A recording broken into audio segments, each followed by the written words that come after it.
Maybe I'm yours, maybe I'm not. I think about it way too much and every single thought is making me... Hi, how's it going? Welcome back to my channel. Today we're going to be talking about a book haul. A big book haul. A book haul that I thought was going to be like 10 bucks. No, turns out it's like 30. It is the middle of November. The month is almost over. What the fuck? What the fuck is actually going on? Like, I cannot believe that 2022 is like finito at this point. Like, it's almost, next month is December. Time is going by so fast and yet so slow, and I hate it. Let's get into the video. Let's start talking about the books that I have to haul. Let's get started. Before we do get started though, I need to tell you about today's sponsor, Brooklinen. I'm currently sitting upon their sheets right now, and let me tell you, I was so warm, so cozy, so snug in my bed yesterday. Oh my god, it was so good. And listen, bedding is expensive. That was like one of the things where, like, when I became an adult, I was flabbergasted at the prices of some of these places. Like, it was like ridiculous.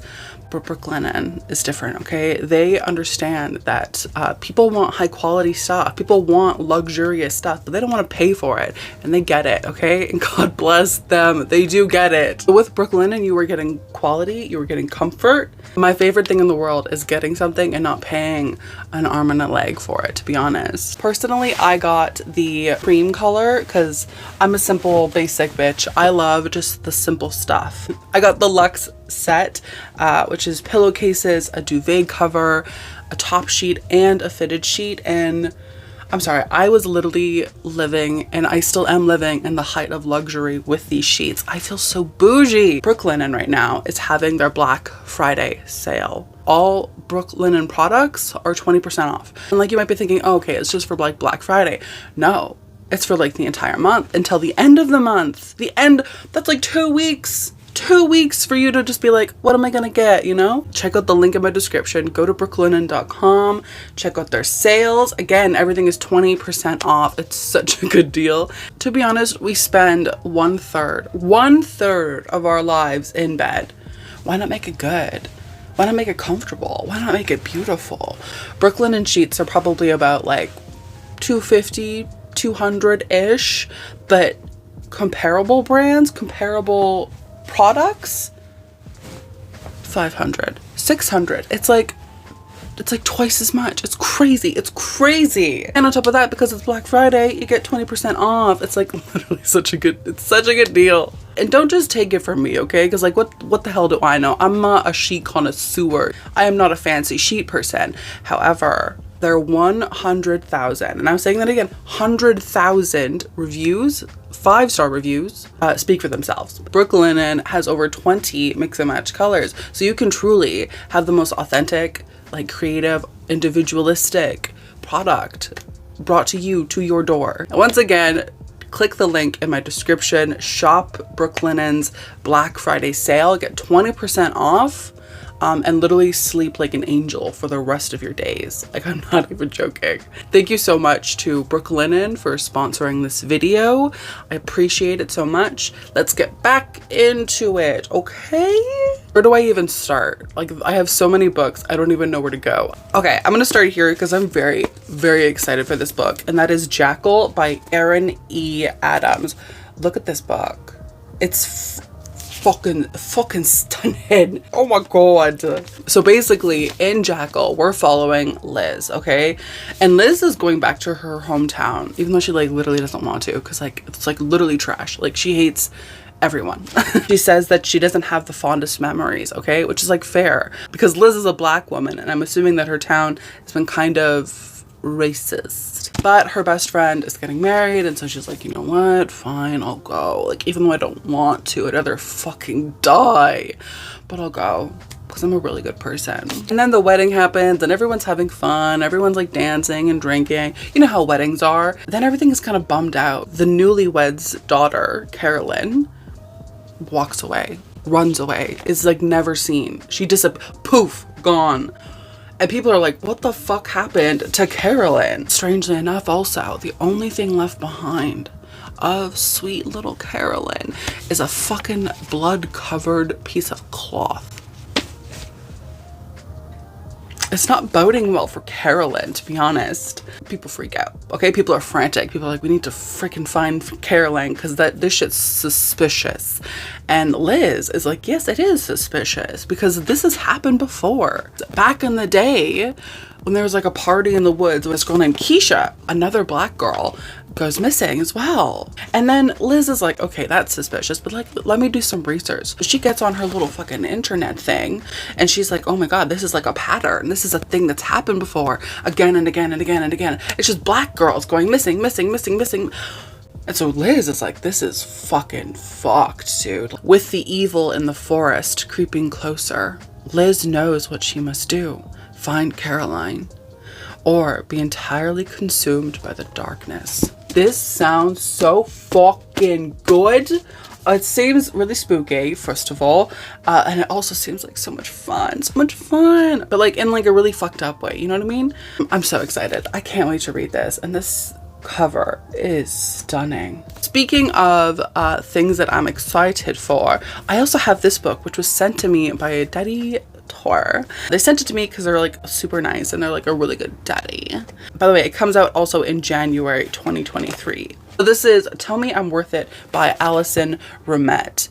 Look at this. This is such a pretty cover. I'm pretty sure that this book already came out. Like, I'm pretty sure it was like self-published, or maybe it was like independently published. I don't know, but I have heard very, very, very good things about it. I don't know exactly what this is about, but what really got me was the inside of this book, because this is an arc. So basically it says 3 friends, 2 survivors, 1 night in a haunted house. Nothing was ever the same. It says that it's cutting, disruptive, and darkly funny. Love that. Tell Me I'm Worthless is a vital work of trans fiction that examines the devastating effects of trauma and how fascism makes us destroy ourselves and each other. Listen, I am a sucker, you know this, you know, for a haunted house. I love a good creepy haunted house. The mixture of like trans horror and fascism horror, like, I'm in, like, literally say no more. I'm there.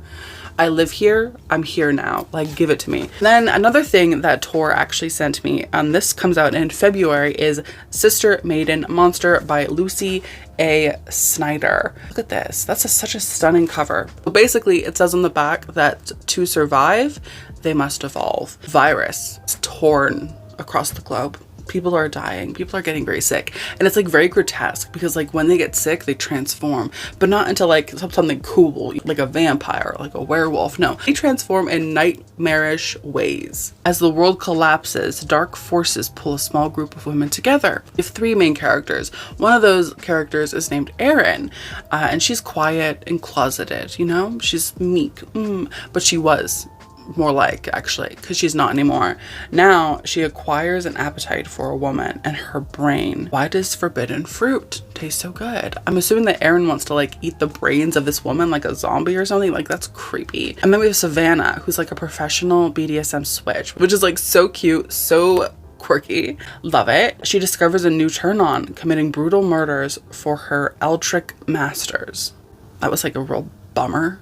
And then we have Mariva, who is plagued with chronic tumors and is too horrified to acknowledge her divine role in the coming apocalypse. And as her growths multiply, so too does her desperation. This seems kind of fucked up. I mean, of course it is, actually. Why am I even... What? Of course it is. I do love, though, the idea of all of these women just becoming, like, the worst versions of themselves. I think it sounds grotesque. I think it sounds gross. Maybe it has the potential to be as fucked up and as beautiful as something like Mary or something. Oh, and then also from Tor, I have this book, which comes out in February of 2022, and that is The Spite House by Johnny Compton. So this is about Eric. And like, I'm not even gonna lie to you, Eric is on the run. Eric is on the run from the law. He is in trouble. And he also happens to be taking his 2 daughters with him on this little road trip across the country. Great father. He's a great dad. Eric is desperate, right? And so he finds this little ad being like, hey, we need like a little house sitter. So he replies to it, and it turns out that this ad is actually for the most haunted place in Texas. But Eric is desperate, like I told you. So he's like, you know what? I'll fucking do it. I don't give a fuck. I'll do it. Like, I'm sure it's fine. And the only thing really is that he needs to be like a little caretaker for the house, of course, but he needs to stay in the house, and that he needs to keep a detailed record of every single thing that happens, provided the house's horrors don't drive them all mad like the caretakers before them. A terrifying gothic thriller about grief and death and the depths of a father's love. The Spite House is a stunning debut. I'm so excited, dude. Again, I am a sucker for a haunted house, especially if it's like really, really creepy. I need to read more haunted house fiction. I feel like I don't read it enough. Anyway, love. So excited. I also have this book, which I did cave, even though I said I wasn't going to, but I did because it was on sale. And that is Such Sharp Teeth by Rachel Harrison. This is her newest book, and it's centering around a girl who's like turning into a werewolf. In this book, we're following Rory. Rory is not thrilled at the moment because she has to like move back to her hometown, but she hates it there. She hates it. But she's moving back because her sister is pregnant and estranged from the baby's father and needs support. So she's like, you know what? Let me be a good sister. Let me actually support the people that I love. So she moves back. One night on the way home from the bar, Rory is driving home, and then she hits a large animal. She's freaking the fuck out. She's like, what the fuck is going on? Rory also has the genius idea to get out of her car to check. She does get out to investigate. She gets attacked. Luckily, she survives. She's okay. She's okay. It's just that she begins to look and feel different. Suddenly the moon has her in its thralls. That's kind of cute, actually. I'm so excited to read this. Listen, Rachel Harrison is an icon. She's stunning. I need to read Cackle still because people keep telling me that it's like super good, but I'm really excited. I can't wait to read this. And then I also have this book by Ian Reid, which I started reading but didn't finish it because I honestly wasn't paying attention. Anyway, that is We Spread by Ian Reid. I really loved I'm Thinking of Ending Things by Ian Reid, right? I loved that book so much. I didn't really like Faux that much. I thought it was kind of boring. From what I understand, this is about a woman. She's like an old woman, right? She used to be married to this dude who's like an artist, but he was like kind of a dick, but he died. So now she's living in like a home. She's like living in like a little old folks home, but she keeps hearing things and seeing things. And it says, and I quote, even begins to paint again, but as the days blur together, Penny, with a growing sense of unrest and distrust, loses her grip on the passage of time and on her place in the world. Is she succumbing to the subtly destructive effects of aging, or is she unknowingly a participant in something more sinister? Sounds fun. Listen, Ian Reid's books are always a ride, so I'm looking forward to this. I can't wait. I have a few sequels. So I have Killman Creek by Rachel Kane, which is the second book to Still Lake House. I'm really excited to read this. I loved the first one. Like it had its flaws, but it was super fun. So I'm excited to read this. And I also have The Atlas Paradox by Olivia Blake. This is the sequel to The Atlas 6. I can't wait to read this. I cannot wait to read this. I'm not even gonna talk about it that much because like I'm sure you know what this is, but I am so fucking excited. I also have this book, which you probably have seen already because I've mentioned it like 1,000 fucking times, and I still haven't finished it. Isn't that surprising? And that is Pinata by Leopoldo Gout. Stunning book. This is an ARC copy and it's coming out in March of 2023. This is like one of my most anticipated books of 2023, to be honest. So yeah, I have that. Okay, we need to talk about this, all right? Because I have the cutest fucking book, but also at the same time kind of like raunchy.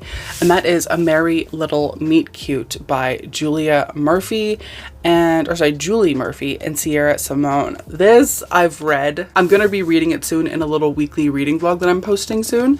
That was a weird thing to say. Let me tell you, I loved this so much. I devoured it. This is about this girl, right, named B, and this guy named Nolan. B happens to be a porn star. She is a porn star. She's a sex worker.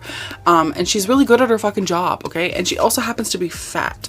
Love that, okay? She's a fat porn star. We live. And then Nolan is this like has-been, right? He used to be like really big back in the day because he was in this band, but then he like got in so much trouble because he was like kind of like sexually perverted, or people think he's sexually perverted. And so his career just like tanked. However, it's always been Bee's dream to be an actress.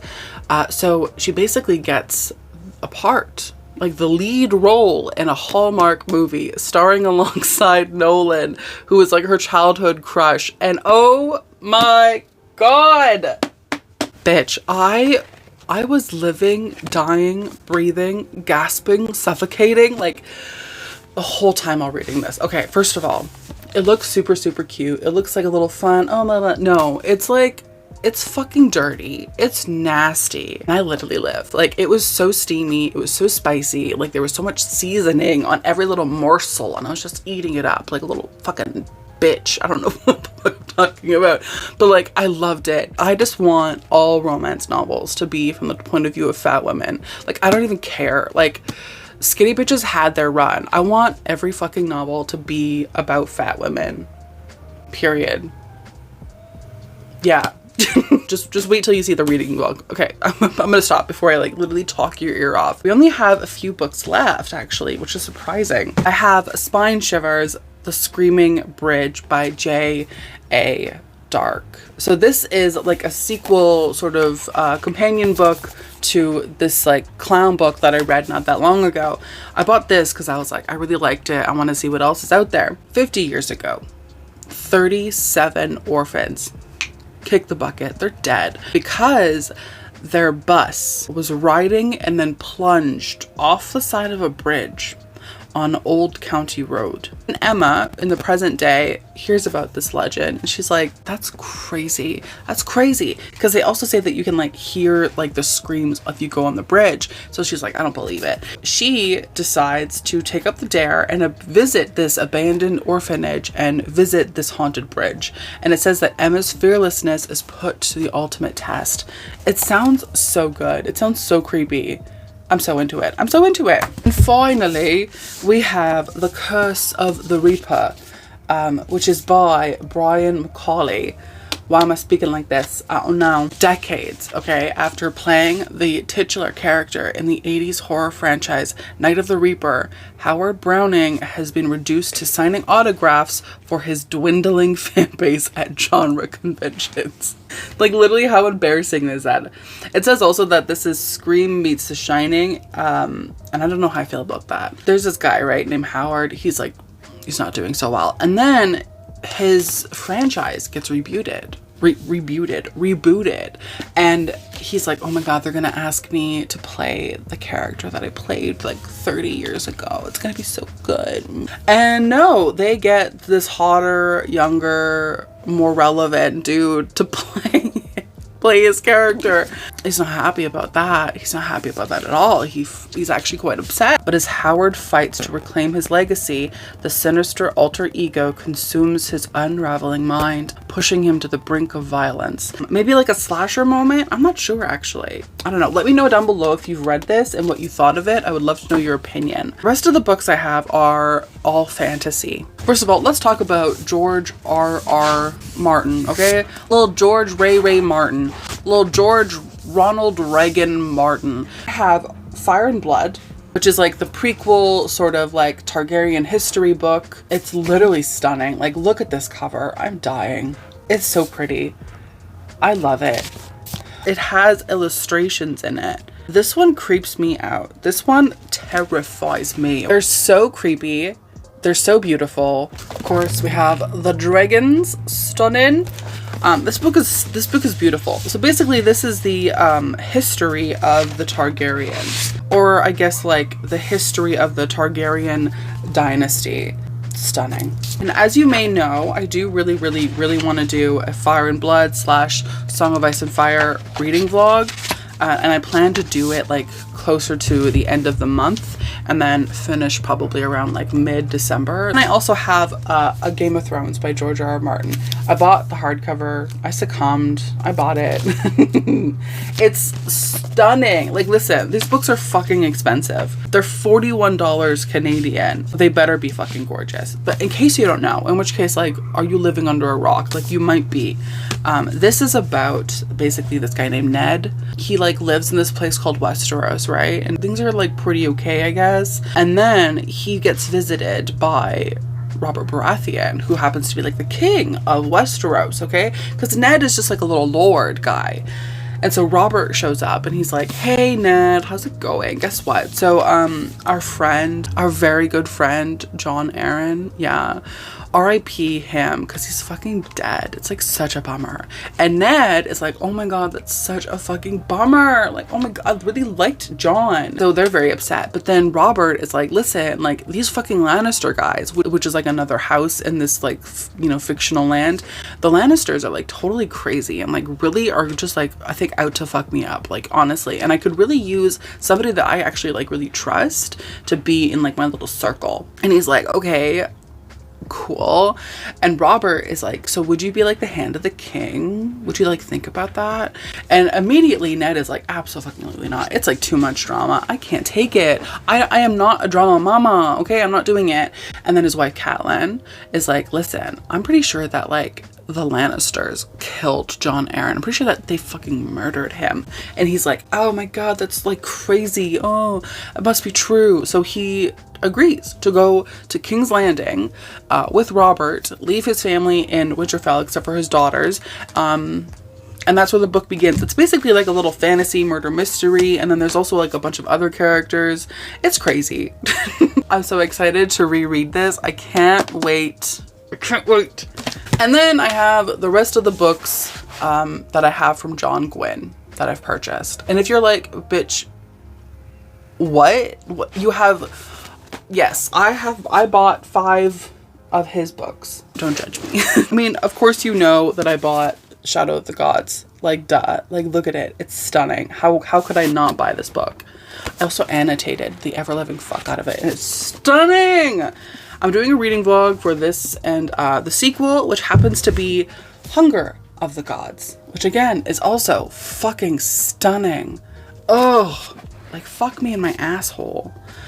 These covers, dude, just fucking get me. They just get me. Anyway, so if you don't know, these are basically about this like land, right? It's like Norse fantasy, Viking fantasy type of thing. In this like world, there used to be gods. Like these huge fucking animals, like dragons, rats, wolves, bears, and they would be fucking huge. And they were just like shit disturbers, basically. They would just like start shit but not fucking finish it. Like it was messy as fuck.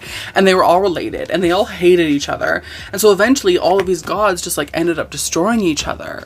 And so, you know, now hundreds of years later, it's like humans and like some magical creatures or whatever. And everybody's like pretty okay with like the gods being dead because they're like, those gods like fucking sucked. They would just like destroy everything. They were violent. Like it was not a good time. It was not the vibe. But in this book, we're following Orca, we're following Varg, and we're following Elvar on their little individual stories and like their own progression. I don't want to get too much into it because I think the more you go into this blind, the better. But it's so fucking good. Trust me. If you're gonna trust me on anything, bitch, it would be this fucking book. Read this book. And then come back and thank me because you're gonna want to fucking thank me. It's so good. So I'm gonna start the second book pretty soon and I'm really excited. And then I also bought the first 2 books. I also bought the first 2 books in the Faithful and the Fallen series, which is Malice and Valor. Why did I buy both of them? I don't know. Like, because it looks nice on my shelf. So what? I don't know what this is about. And I don't think I really want to like read it to you or like read it myself because I'm kind of lazy. But they're stunning. Oh, they're so pretty. There's one more book in this series that I need to get. But you know, I'm in no hurry. And then the final book in this book haul is A Time for Dread by John Gwynne. Again, I don't know what this is about. I think it has something to do with like angels and demons. And from what I know also, from what people have told me, this book is like a prequel or a sequel to this book. So I need to read these books before I can read this book. But this is about angels and demons or something. I don't know. The cover is stunning. Listen, I went to the bookstore and I was like, do I need everything that John Gwynne has ever made? Duh. Anyway, my friends, my family, my familia. Thank you so much for watching this video. Thank you so much for spending this time with me. It's been so much fun. We've had all this time to really, you know, get to know each other and relax and be friends. Thank you so much for watching. Let me know down below what you thought of all these books. If you've read any of them, if you love or hate any of them, I would love to know. Thank you so much. Also, thank you so much to Brooklinen for sponsoring this fucking video. Thank you. I appreciate it so much. Don't forget to check out the link in my description. Get 20% off, bitch. Get it. Just get that 20%. Like, it's such a good deal. Thank you so much for watching. Don't forget to hit subscribe because we talk about spooky shit. We talk about creepy shit. We talk about Brooklyn and also the time for dread and shit. I hope you have a wonderful day. And I'll see you in my next one. Bye.